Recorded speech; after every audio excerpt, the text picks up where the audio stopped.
Assalamualaikum warahmatullahi wabarakatuh. Saya Hayatun Anissa Rahmat. Dalam video kali ini saya akan menjelaskan tentang sistem peredaran darah dan mekanisme peredaran darah. Sebelum mekanismenya, saya akan menjelaskan apa sih itu sistem peredaran darah.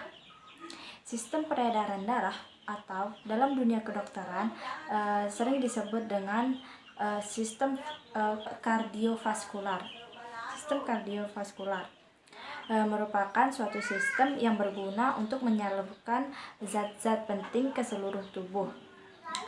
Zat-zat penting yang dimaksud di sini tuh seperti nutrisi, oksigen, dan lain sebagainya dari jantung ke seluruh tubuh.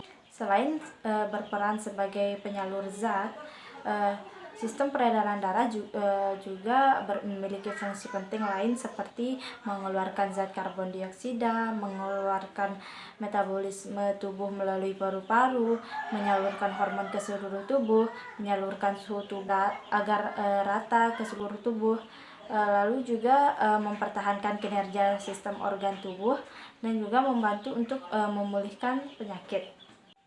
Dalam suatu sistem tentunya terdapat beberapa organ, seperti halnya dalam sistem peredaran darah juga memiliki beberapa organ.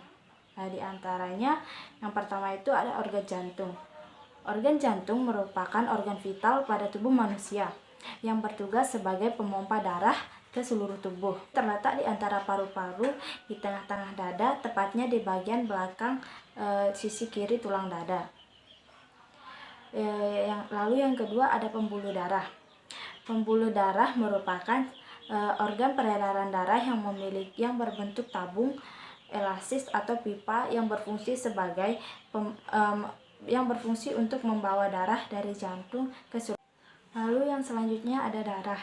Darah adalah komponen terpenting dalam sistem peredaran darah.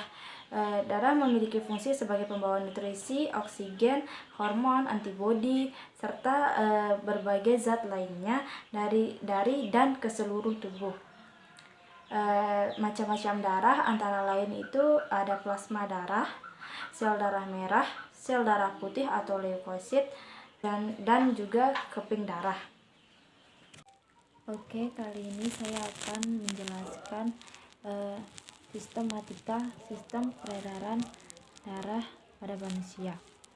Yang pertama saya akan menjelaskan tentang peredaran darah besar. Peredaran darah besar disebut juga peredaran darah sistemik. Sistem peredaran darah ini dimulai dari bilik kiri jantung.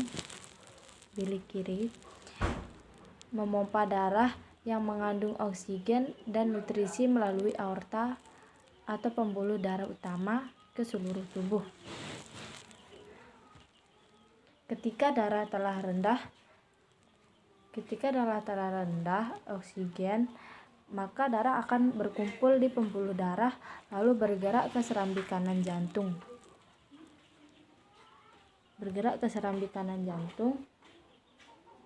Dan masuk ke bilik kanan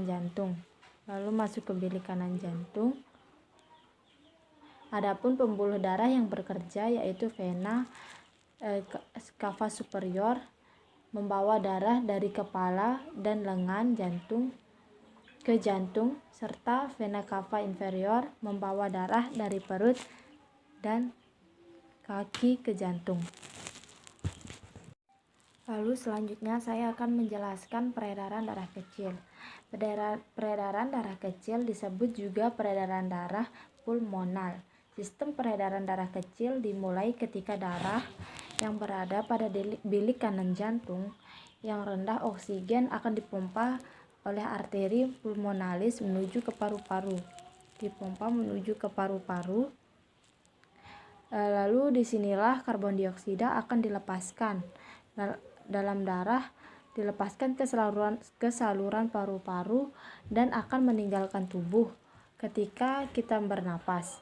Sementara oksigen yang baru akan masuk ke aliran darah lalu mengalir melalui vena paru-paru dan serambi kiri jantung menuju bilik kiri jantung. Seperti ini.